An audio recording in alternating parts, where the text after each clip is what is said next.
Welcome, friend. In a world full of noise, may this moment be your gentle pause.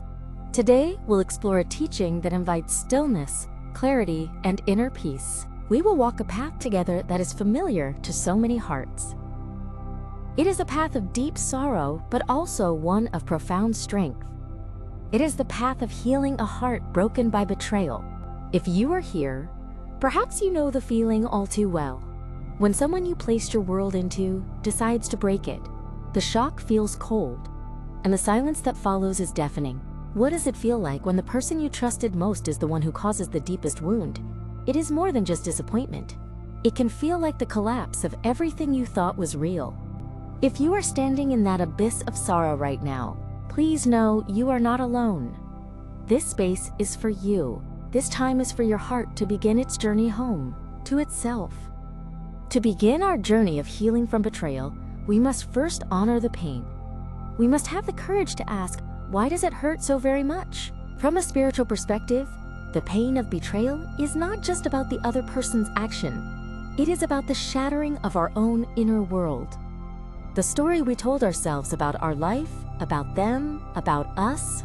We build our sense of safety on trust. We invest our hopes, our vulnerabilities, and our future in the hands of another.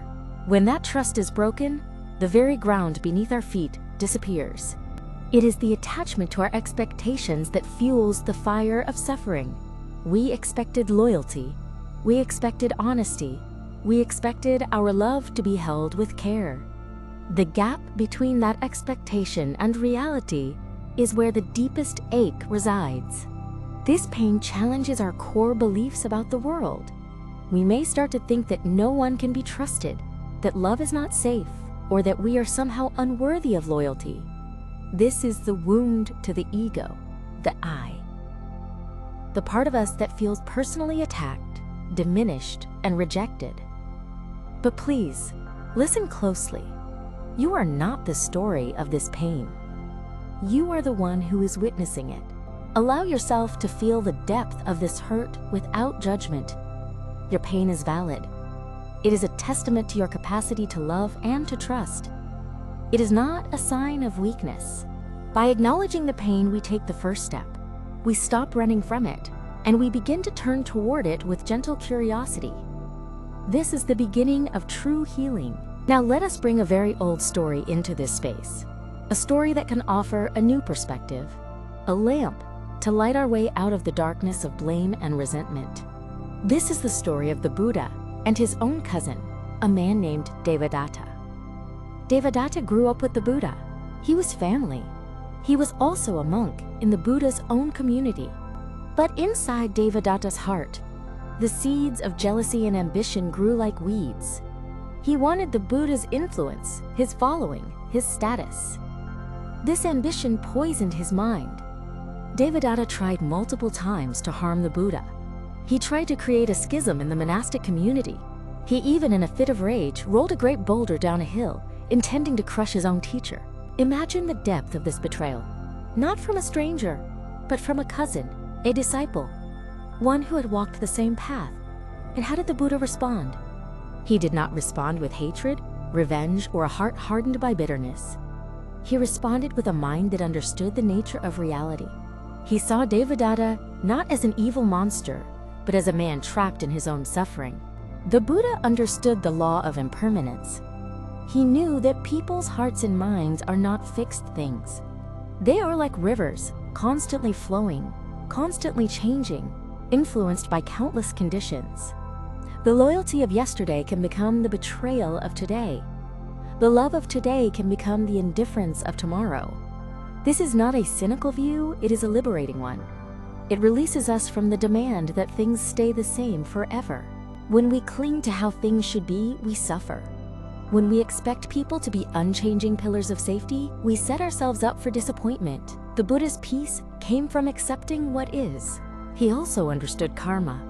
He knew that Devadatta's actions were born from his own seeds of greed and jealousy, and those actions would, in turn, create the conditions for his own future suffering. The Buddha's role was not to punish, but to continue radiating compassion. His compassion was like the sun. It shines on the beautiful flower and the thorny bush alike, without preference.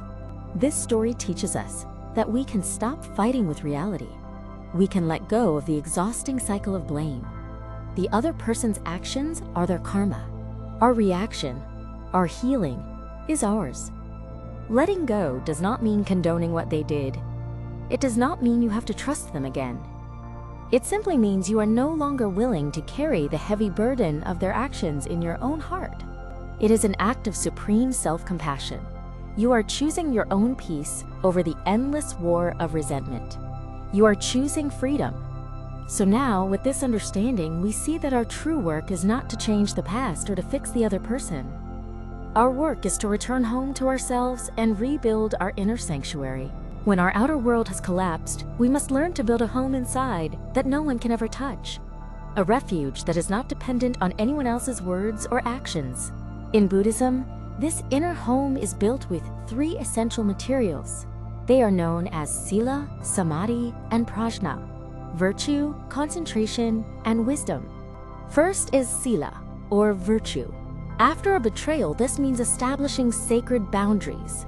It is the practice of protecting yourself with kindness. It is the commitment to not cause more harm, to yourself or to others. Virtue here means choosing not to act on feelings of revenge. It means speaking your truth with clarity but without venom. It is the foundation of your new home, built on the ground of self-respect. The second material is samadhi, or concentration. This is the practice of steadying the mind. When your thoughts are a chaotic storm of what-ifs and whys, samadhi is your anchor.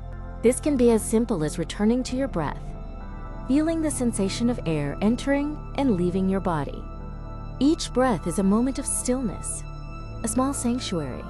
In the midst of chaos, you can always come back to the breath.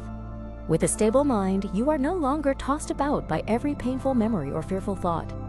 You are the calm center of the storm.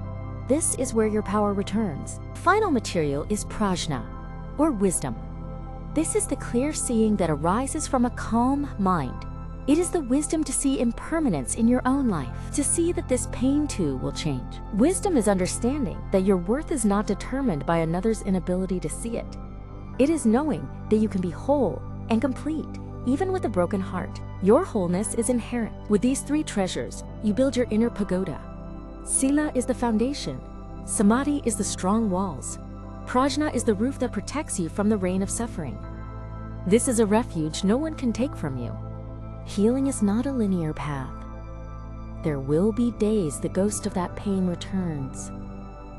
On those days, be gentle. Return to your foundation. Return to your breath. Remember the wisdom that you are more than what happened to you. The story of your life is not the chapter of betrayal. It is the epic of how you learn to build a sanctuary inside your own heart, a place of indestructible peace. The pain of this experience does not have to be a scar that you hide. It can become a source of profound compassion. Because you know how it feels, you can now meet another's pain with true understanding. In Japan, there is an art form called Kintsugi. When a piece of pottery breaks, they do not throw it away. They mend it with lacquer mixed with powdered gold. The belief is that the object is more beautiful for having been broken. The cracks are not hidden. They are illuminated, celebrated as a part of the object's history. Your heart is like this bowl. Do not despise its cracks. Let self-compassion be your gold. Let wisdom be the lacquer. You are not broken beyond repair. You are in the process of becoming more beautiful, more resilient, and more whole. This pain does not define you. Your strength lies in the courage you show by getting up, by choosing to heal, by deciding to turn your wounds into wisdom. Your journey is your own. Walk it with patience. Walk it with infinite tenderness for yourself. You are the hero of this story, the one who rises from the ashes, not with bitterness, but with a more spacious and compassionate heart. If this teaching has brought you a moment of calm or a glimmer of hope, I invite you to share a heart in the comments, to send a wave of healing energy to all the other hearts here who are on this same journey. May you remember your inner strength.